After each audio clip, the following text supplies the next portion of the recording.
On poursuit notre printemps de l'innovation avec le débat qui va nous réunir autour de Xavier Belin et un certain nombre d'acteurs des filières agricoles que sont Yves Bertrand, producteur de fraises à Martaillac, Claude Rollinger qui décidément, après le projet, la remise du prix, va également participer à cet échange avec Xavier Belin, Jean-Claude Chibary, que nous connaissons bien à Toulouse, qui est un producteur de soja, un ancien président de la Chambre d'agriculture de la Haute-Garonne, Nicolas Colliot de Syngenta, dans le tournesol, Régis Fournier de Delpera Canard, la filière canard, et enfin Michael Heymann, le fondateur et le président de Nataïs, qui est le leader européen du popcorn.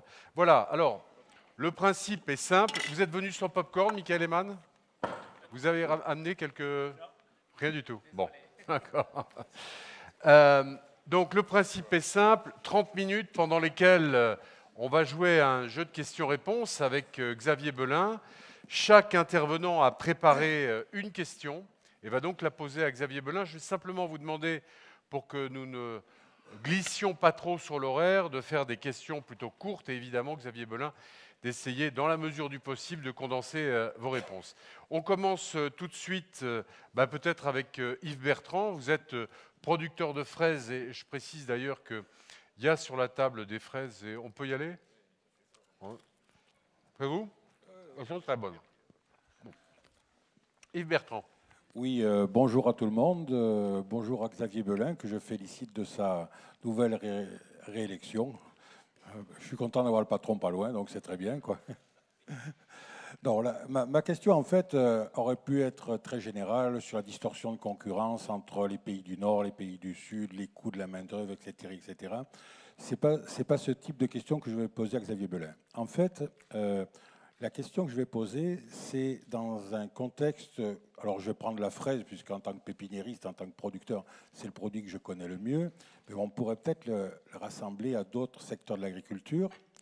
La fraise, dans le monde, depuis 15 ans, la fraise et les fruits rouges ont doublé en consommation. En France, c'est l'inverse. Ça fait 200% de moins en 15 ans. Et je suis à me poser des questions sur nos modèles économiques, où aujourd'hui, la fraise s'est développée en Espagne, s'est développée en Allemagne, se développe très fort en Angleterre, avec des unités de production qui sont des unités de production conséquentes, généralement d'une moyenne de l'ordre de 2000 à 2500 tonnes, alors que nous, en France, nous avons des productions de l'ordre de 30 à 50 tonnes par exploitation. Et ce modèle économique permet d'avoir un accès direct au marché, donc avoir une facilité et je dirais une obligation sur ce marché-là et avoir une réponse très rapide, puisque quand vous êtes acteur direct, vous êtes forcé de répondre, alors que souvent nos modèles économiques à nous passent par des OP, des coopératives qui rassemblent beaucoup de producteurs et où la relation d'innovation est beaucoup plus difficile à mettre en place, puisque beaucoup se comportent comme des apporteurs, ou beaucoup de producteurs sont considérés comme des apporteurs, et nous avons plus de difficultés à mettre en route cette innovation. Je rajoute, à titre d'exemple, qu'en France, lorsqu'on développe de la serre, au niveau de l'État français, on nous reconnaît, on nous dit, on nous limite à 1 hectare de serre dans notre connaissance. La Rabobank en Hollande, elle, a dit je ne financerai pas de projet en dessous de 5 hectares. Donc, c'est au sujet de ces modèles économiques que j'aimerais avoir l'avis de Xavier Belin. Merci. Xavier Belin, c'est à vous. On commence pas par la question la plus facile. Hein. Non. Non, d'abord, quand même, on est passé un peu vite dessus, mais je vais juste y revenir. On voit bien qu'on a des conditions de production en France qui sont quand même assez différentes de celles de la plupart de nos voisins. Et en particulier dans les productions qui font appel à un pourcentage de main-d'œuvre très important dans les coûts de revient, ce qui est le cas évidemment de la filière fruits. C'est vrai aussi dans certaines filières élevage en particulier. Je dois reconnaître quand même, et nous le disons depuis, nous le condamnons d'ailleurs depuis un certain nombre d'années, il y a une forme de dumping social aujourd'hui en Europe, exercée par certains de nos voisins, qui finalement font du prix à la fois des salaires versés, mais des charges sur les salaires, un élément de compétitivité extrêmement violent. Pour donner un exemple, France-Allemagne aujourd'hui, dans ces filières-là, je pense qu'on sera d'accord entre nous, c'est un différentiel de l'ordre de 4 à 6 euros en moyenne de différentiel France-Allemagne. Bon, à l'heure travaillée. 4 à 6 euros, c'est évidemment rédhibitoire. Alors, il n'y a pas que ça, mais ça rentre en ligne de compte. Je me félicite d'ailleurs au passage que la nouvelle coalition SPD-CDU en Allemagne ait fait une proposition d'un salaire minimum au moins pour la filière agricole, ce qui n'était pas le cas jusqu'à maintenant, ce qui devrait permettre quand même de réduire un peu ces écarts. Oui, c'est mis en application. Ouais, ouais. C'est pas en application encore. Rapide. Non, il faut que ça passe devant les deux chambres. On a quand même quelques doutes aussi au passage. Et puis l'application totale, ce sera 2017-2018. Donc il va encore se passer du temps. Et ça se mesure d'ailleurs dans les volumes produits, puisqu'effectivement, nos courbes se sont croisées il y a quelques années. La France était devant, elle est passée derrière, et l'Allemagne continue à galoper. Bon. Alors sur la taille économique des exploitations, oui, on est dans un pays qui revendiquons une agriculture plutôt à taille humaine, on dit parfois familiale. Est-ce un handicap ou non? Je crois qu'il faut qu'on essaie de compenser ces handicaps par d'autres éléments. Alors, il y a ce que rappelait tout à l'heure M. Rollinger, à savoir, est-ce qu'on peut avoir un avantage compétitif, par exemple, sur de l'innovation? Est-ce qu'en fraise, c'est possible? Je ne suis pas assez connaisseur. Est-ce que c'est un marqueur suffisant? Peut-être. 2, alors, nos groupements de producteurs. Oui, je pense qu'on en a besoin à une condition, c'est que ce ne soit pas un échelon supplémentaire qui complexifie la filière. Il faut que ce soit de vrais groupements de producteurs qui soient efficaces, qui permettent d'avoir la taille critique, qui permettent surtout d'aller capter des marchés pour lesquels on voit bien qu'il y a une certaine concentration. Et ça pose une troisième difficulté dans notre pays, et c'est là où il faut quand même qu'on se comprenne bien, notamment avec les pouvoirs publics. J'espère que la loi Hamon, dans ce domaine-là d'ailleurs, apportera des réponses concrètes. On voit bien que c'est un peu le pot de fer contre le pot de terre. Je m'explique. Vous avez d'un côté de la filière 5 enseignes, alors il y en a un peu plus, mais 5 qui concentrent pas loin de 80% de la mise en marché des produits alimentaires. On pourrait presque les citer ici, elles sont connues, elles sont dans toutes les grandes villes ou dans toutes les agglomérations. Vous avez de l'autre côté à peu près 10-12 000 entreprises qui transforment les matières premières agricoles et 400 000 exploitations. Bon. Donc très atomisé d'un côté, très concentré de l'autre. Où est le pouvoir aujourd'hui ? Manifestement, il est quand même du côté de la grande distribution, qu'on le veuille ou non. Or, et c'est presque une question que je pourrais à mon tour renvoyer notamment à M. Rollinger, parce que dans le projet d'innovation tout à l'heure qu'on a vu sur Innovpom, je me dis, super, chapeau, mais est-ce que nos grandes enseignes vont valoriser l'effet et le gain technologique qui va être à la fois environnementalement parlant évidemment très intéressant, sans doute gustativement également, mais en tout cas qui va répondre aussi à une demande sociétale. Comment prenons-nous ça en compte dans la chaîne de valeur et en particulier dans ce qui doit revenir en amont, c'est-à-dire sur le producteur et sur les organisations économiques. Ça, c'est le sujet de fond sur lequel nous sommes. Et ce qui me fait un peu mal, moi je vais être direct avec vous, on est là devant des lycéens, je crois qu'il faut qu'on s'explique sur ces sujets-là. On ne peut pas d'un côté avoir une revendication et souvent des normes et des directives en France qui sont beaucoup plus exigeantes que la moyenne communautaire et avoir des prix qui sont plutôt des standards mondiaux. Ça ne tient plus. Et il faut le dénoncer avec force. Il y a d'ailleurs un excellent article aujourd'hui même dans le Nouvel Observateur sur les pratiques de la grande distribution. Je vous invite à le lire. Tout est dit, en tout cas, sur les pratiques aujourd'hui qui ne sont plus acceptables. Donc voilà un peu ma réponse. Pour autant, je pense quand même, et ça c'est un signal qu'il faut aussi, j'espère, faire capter par notre ministre actuel, mais je dirais ses prédécesseurs et ses successeurs, ne mélangeons pas... il y a une espèce de confusion dans notre pays entre petits et gros. Vous savez, on aime bien opposer le céréalier et l'éleveur, le marché de proximité à la filière longue. Je crois que tout ça n'a pas de sens. On a une grande diversité agricole et alimentaire dans ce pays. Protégeons-la, confortons-la, mais acceptons aussi qu'un certain nombre d'entreprises, en particulier, et c'est vrai dans la production comme dans la mise en marché, celles qui sont très exposées, notamment au plan européen ou au plan international, il faut accepter aussi, malgré tout, qu'elles rejoignent une forme de standard international, peu ou prou. Merci Xavier Belin pour cette réponse. On poursuit avec Michael Ehmann, le président de Nataïs, basé dans le Gers, qui fait travailler 220 agriculteurs, qui est le leader européen du popcorn et qui s'est implanté récemment en Afrique du Sud. Michael Ehmann, qui est un Allemand qui a choisi la France, où visiblement il se porte très bien, il est très heureux, et il a une question à vous poser sur la filière qu'il représente. Donc, nous sommes une filière modeste, donc 40 000 tonnes de maïs à éclater produits en Europe. Et j'ai constaté souvent des petites filières ne sont pas forcément très bien représentées. Donc ma question à vous, c'est comment vous faites en tant qu'organisation professionnelle pour représenter des petites filières qui ont des particularités qui ne sont pas toujours prises en compte, et en particulier au niveau des réglementations qui deviennent de plus en plus compliquées. Oui, alors là aussi, bon, pour reprendre ce que je disais à l'instant, ne travaillons pas, enfin ne soyons pas dans l'opposition. Moi, je suis un militant justement de la grande diversité de l'agriculture française. Et il faut marteler cette caractéristique parce que c'est au fond une marque de l'excellence et du savoir-faire français. Alors, on a des atouts en France. Si vous faites du pop-corn en France, c'est sans doute parce que quand même vous y trouvez un intérêt. Alors, on a évidemment un avantage pédoclimatique qui est reconnu, un savoir-faire, notamment agricole. Alors maintenant, on a aussi quelques distorsions. Je pense à des distorsions nord- et sud-américaines sur ce type de produit, qui exigent d'ailleurs, et ça nous renvoie à une réglementation ou à des aspects réglementaires, notamment sur l'azote. On sait que pour faire du pop-corn, il faut doser un peu plus en azote que pour faire un maïs grain traditionnel, je crois. Un petit peu plus ? Non, ce n'est pas tout à fait vrai. Bon, c'est alors je me trompe, mais ouais. bon. Mais par exemple, il y a d'autres sujets qui concernent les traitements de sol ou les traitements de semences. On sait que là-dessus, nous avons aussi une réglementation. C'était l'exemple d'Ecophyto 2018 que rappelait tout à l'heure un lycéen, qui nous oblige aujourd'hui, qui nous interdit plus exactement l'utilisation d'un certain nombre de matières actives. Or, c'est très préjudiciable, je crois, pour la filière popcorn. Bon. Ensuite, il y a les conditions d'exploitation. Oui.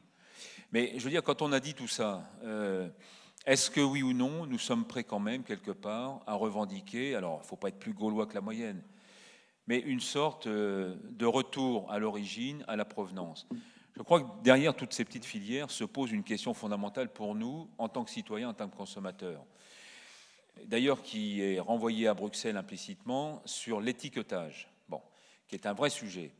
Est-ce que désormais, dans la chaîne alimentaire, on peut ou non avoir une revendication sur l'origine de ce que j'appelle la matière première agricole? Alors, matière première, ce n'est pas très joli. En tout cas, l'origine des produits agricoles.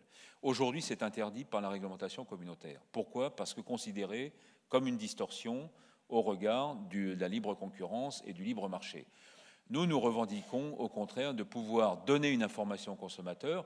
Il fera son choix, mais on ne peut pas revendiquer proximité, origine, tradition, emploi local, territorialisation quelque part de nos productions et en même temps, finalement, banaliser en termes de commercialisation nos produits. Ça, c'est le sujet de fond, je pense. Donc voilà, c'est sur ces sujets-là, je pense qu'on doit travailler ensemble. Je dis aussi au passage quand même qu'il ne faut pas qu'on noircisse non plus tous les tableaux. Il y a quelques sujets sur lesquels nous sommes plus compétitifs que certains de nos voisins. J'ai rappelé le contexte pédoclimatique. On pourrait revenir un peu sur le problème de l'eau, mais je ne sais pas si c'est le lieu ce matin. Enfin, je le dis devant les présidents ici présents. Il faudra aussi qu'on règle cette question-là en France. Enfin, quand on vient de passer un hiver comme on vient de passer, on s'étonne quand même qu'on ne puisse pas capter un peu plus d'eau pour la redistribuer au bon moment, y compris sur des cultures comme le maïs.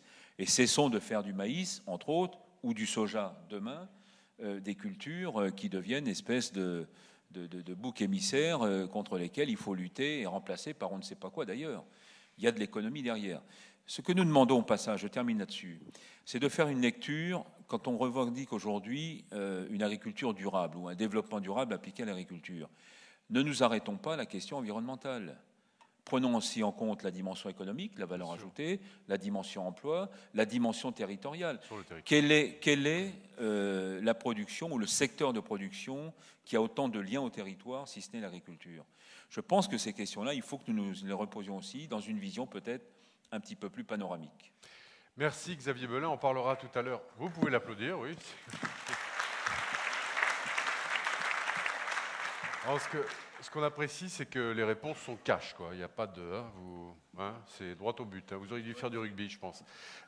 On continue avec Nicolas Colliot.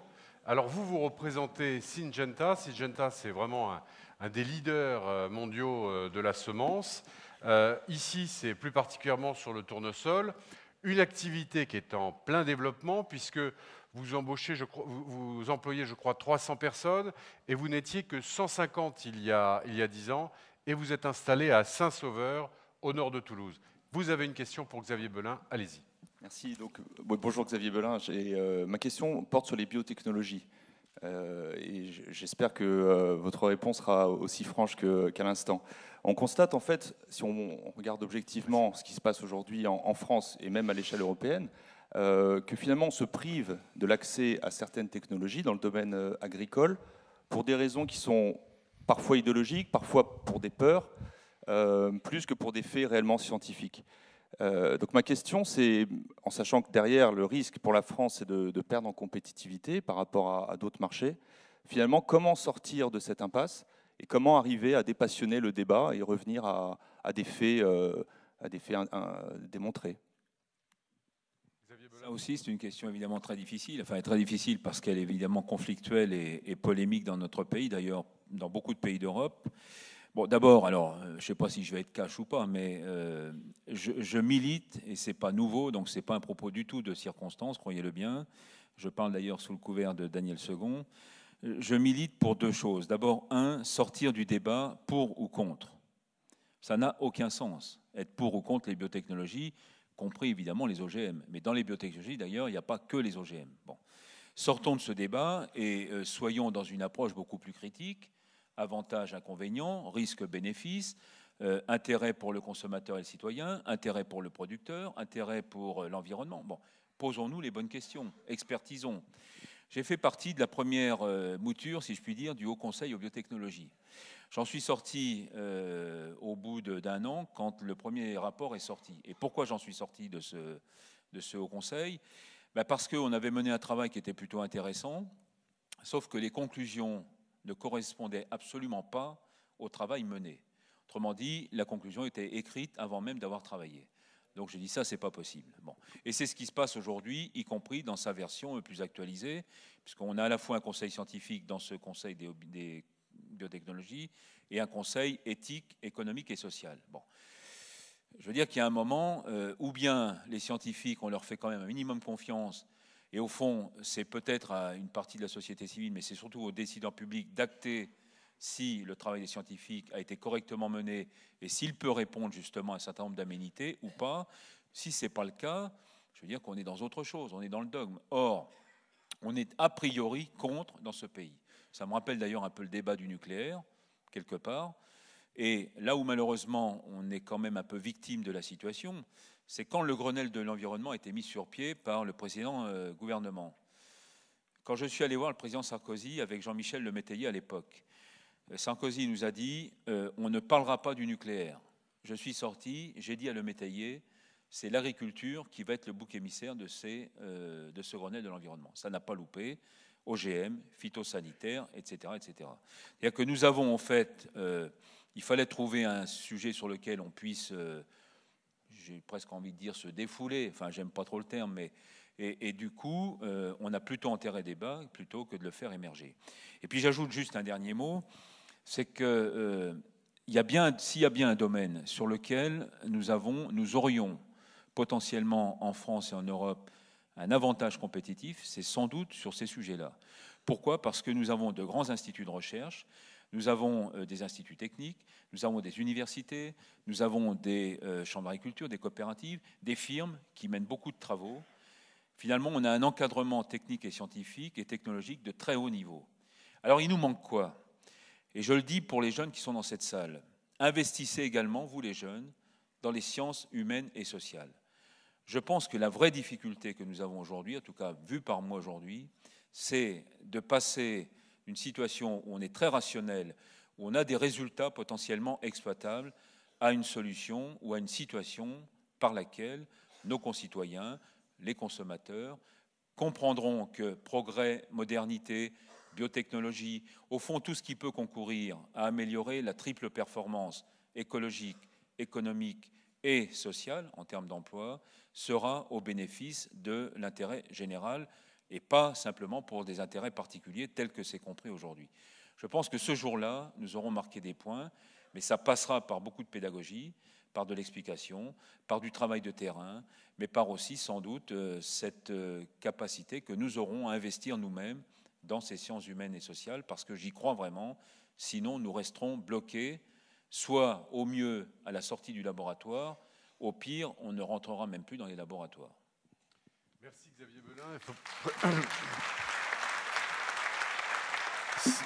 Précisons que c'est une position qui, ici en région, est soutenue par de très nombreux acteurs, à commencer d'ailleurs par Jean-Louis Chauzy, le président du Conseil économique et social Je voulais le saluer au passage, parce Oui, que il est ce là, il matin, est ici, ouais. j'ai parfaitement entendu son message et bon, il le dit peut-être encore avec un peu plus de passion que je ne peux le faire, mais lui est autorisé à le faire. Oui, parce que moi, lui veut carrément enlever le principe de précaution de la Constitution. Voilà. Moi, juste un mot là-dessus, si vous me permettez. Nous avons fait déposé une proposition de loi. Alors, nous attendons quelques parlementaires pour la relayer, non pas pour faire sauter le principe de précaution, parce que j'ai du mal à y croire, mais pour introduire un principe d'innovation dans la Constitution, adossé au principe de précaution. Très bien. Bon, une question maintenant d'un lycéen. Il s'agit de Pierre de Vergnette c'était pas prévu, mais qui tenait absolument à vous poser une question. Et je connais la question, elle est plutôt intéressante. Allez-y, Pierre. Voilà, bonjour, Monsieur Belin. Donc, nos dirigeants européens sont en train de négocier à Bruxelles avec les États-Unis un accord qui peut aboutir à la formation de la plus grande zone de libre-échange dans le monde. Les conséquences d'un tel traité vont être nombreuses et vont affecter de nombreux secteurs dans l'agriculture. Est-ce que ça représente une menace ou une opportunité pour l'agriculture française? Et quelle est la position de la FNSEA? Écoutez, c'est une excellente question. Alors, oui, bravo. Je voudrais simplement préciser que vous avez au premier rang un représentant de la presse agricole et je pense que vous pourrez aller le voir pour lui proposer de vos services comme journaliste. Voilà. Non, merci. Xavier Cette question, elle est extrêmement pertinente. On pourrait d'ailleurs y ajouter l'accord également Europe-Canada, qui est à peu près dans la même veine. Mais évidemment, avec les États-Unis, les conséquences seront plus lourdes. Alors, si je n'étais pas paysan, peut-être que je vous dirais qu'après tout, ça peut présenter un certain nombre d'avantages. Mais comme paysan et représentant de la filière agricole, non, je ne peux pas dire ça. Et pour une raison simple, c'est qu'au fond, dans cet accord, ce qui va être en jeu, ce n'est pas ce qu'on a vécu au cours des 20 dernières années, c'est-à-dire un peu des batailles de chiffonniers sur les droits de douane, sur les droits d'accès, sur les contingents d'importation. Ce n'est plus le sujet aujourd'hui. Le sujet avec les États-Unis, c'est quoi? C'est un sujet fondamental. C'est notre culture, notre identité alimentaire qui est en jeu. Pourquoi? Je vais prendre deux exemples. On sait aujourd'hui que, nous vivons, les paysans et la filière agricole, je peux prendre l'exemple de la volaille par exemple, nous vivons, nous, avec des cahiers des charges, avec une réglementation qui est très précise d'un bout à l'autre de la chaîne, depuis la production du poussin jusqu'à la mise en rayon des filets dans les supermarchés.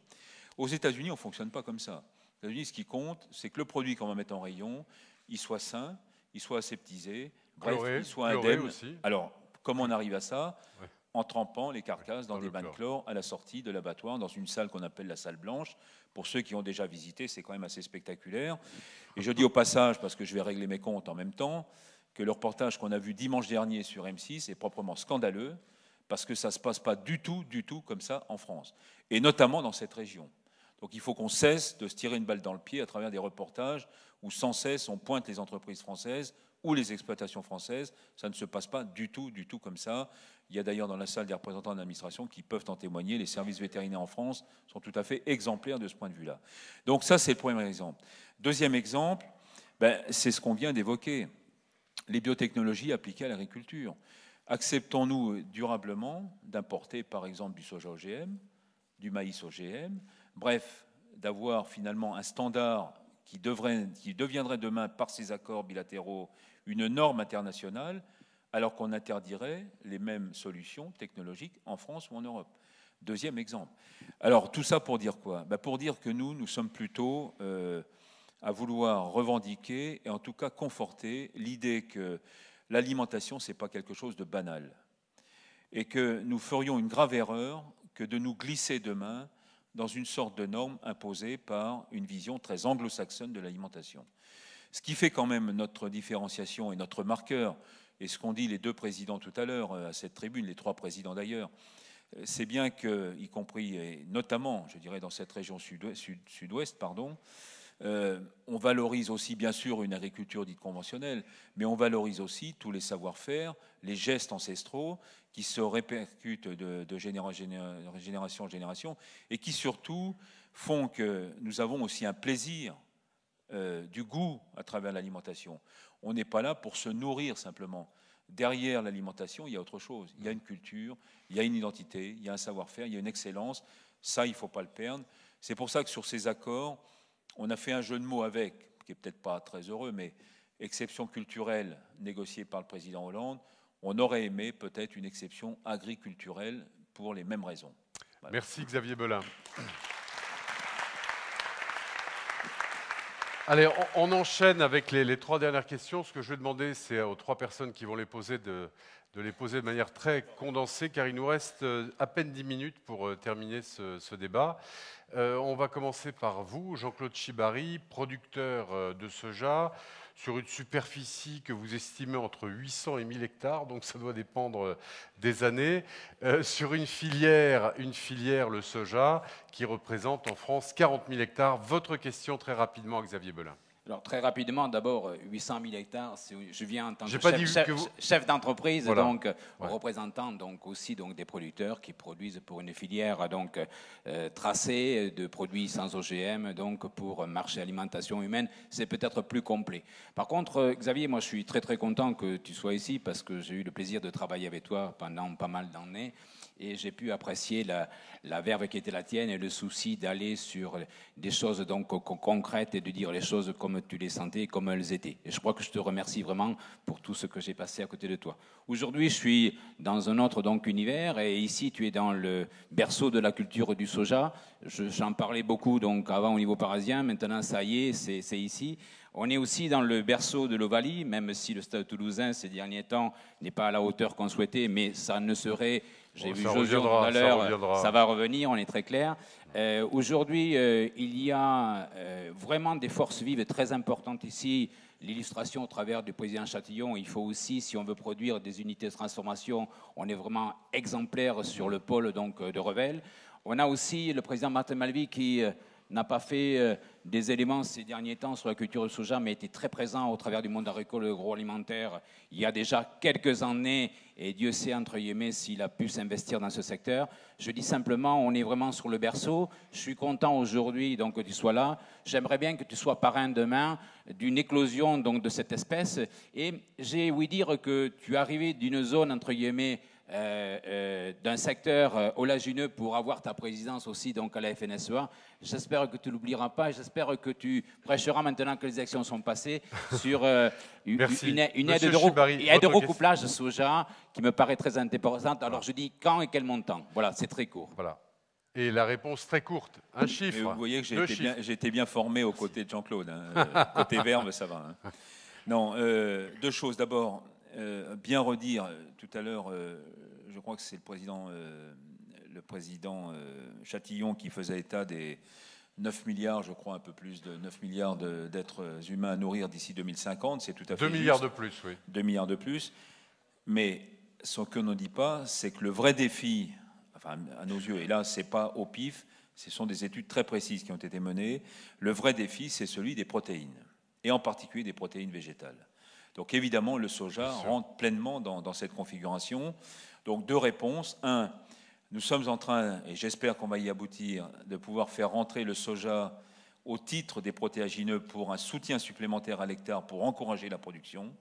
Et 2, il faut mettre le paquet là aussi sur recherche en génétique, amélioration des variétés et puis amélioration bien sûr du process de production. Donc c'est là-dessus qu'on travaille, mais on le travaille en filière et on peut compter, je pense, sur Sophie Protéol et la filière oléoprotéagineuse pour apporter les soutiens nécessaires. C'est déjà le cas aujourd'hui.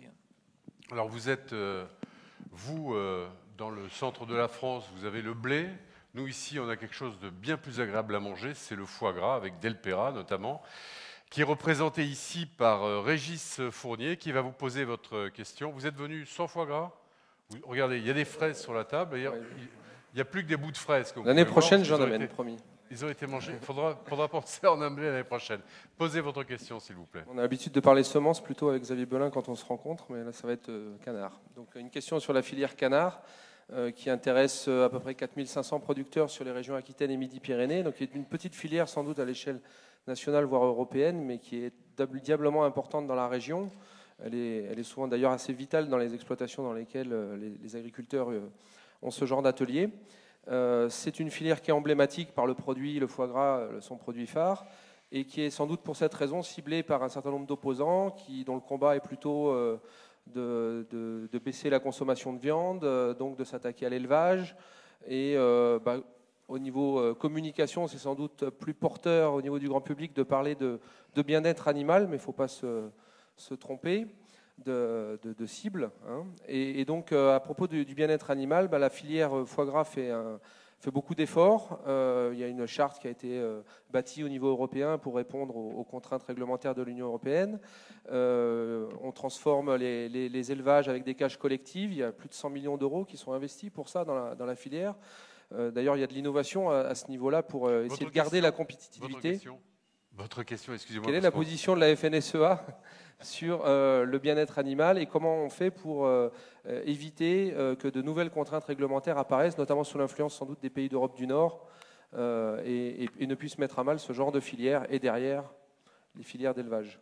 Une vraie question oui, qui préoccupe beaucoup les professionnels en région, sûr, mais ça après notamment les boycotts de certains États américains. Ouais.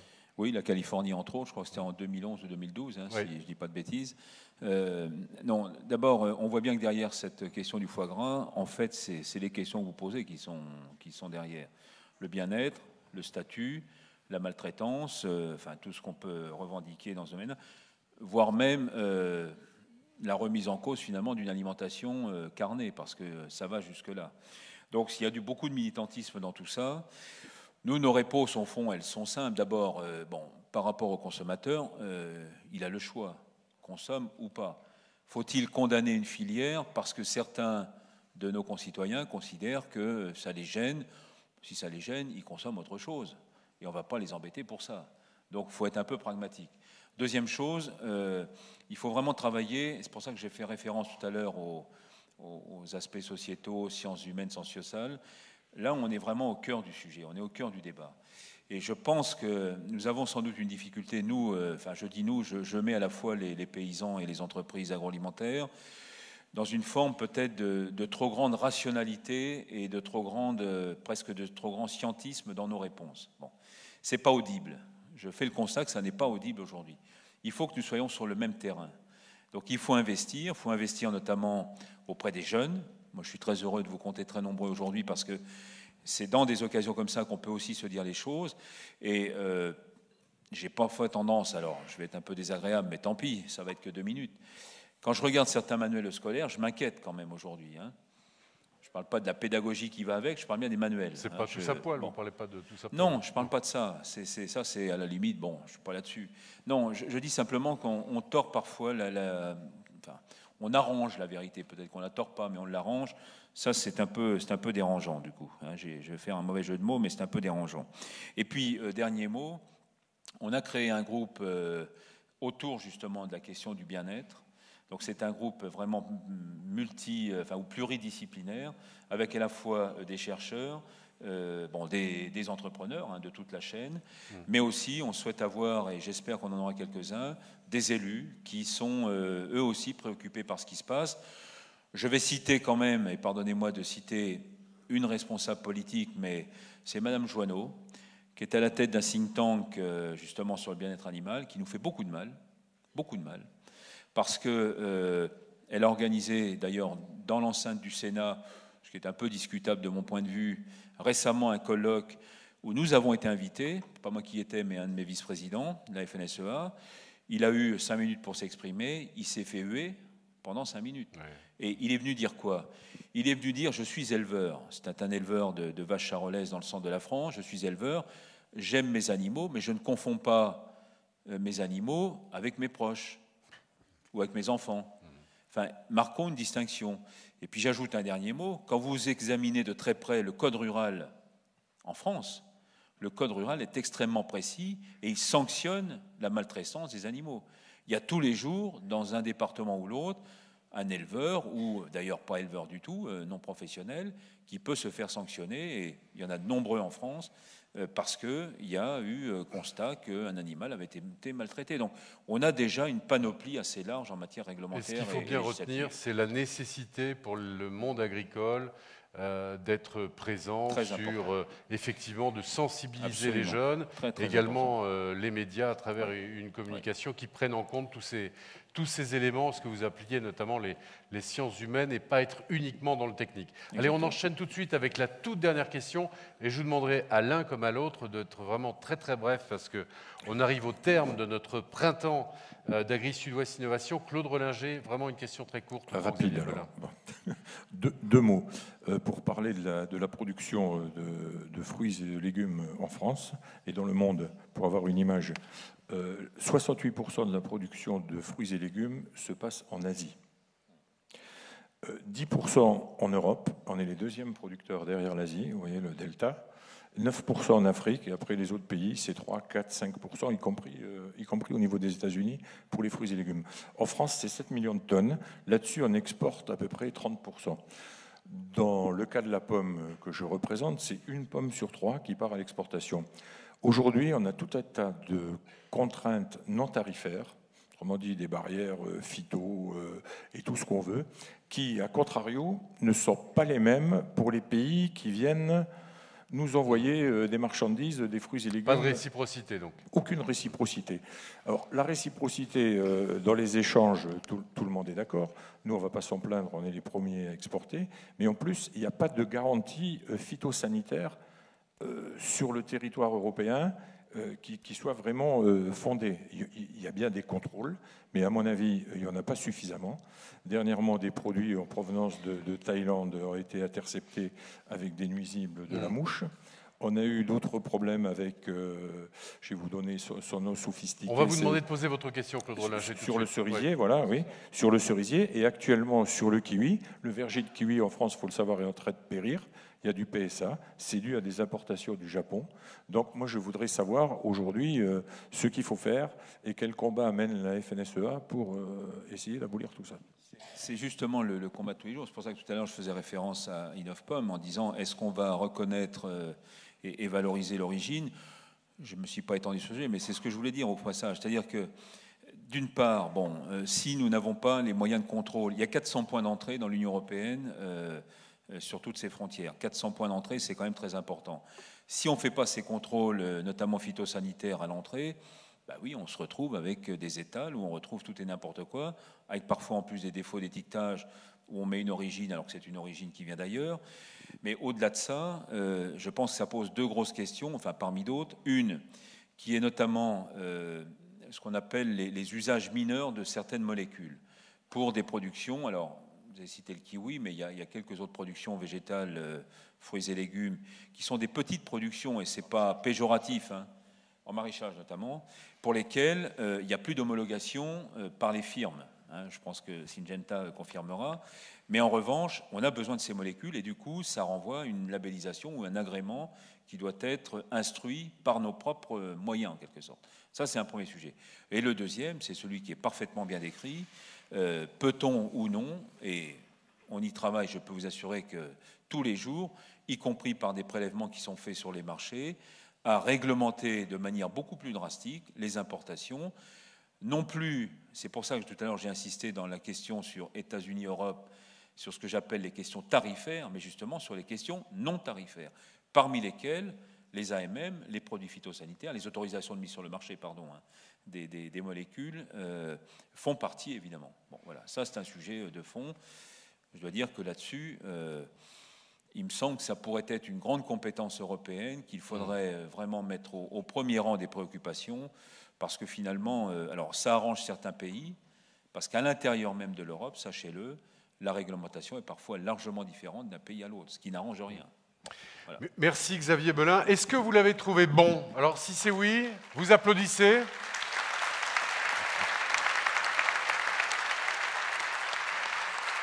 Moi j'ai trouvé que... Écoutez, on a tous beaucoup apprécié l'engagement avec lequel vous avez répondu, puis la clarté du discours. Et je crois qu'on partage ici nombre de positions que vous avez exprimées.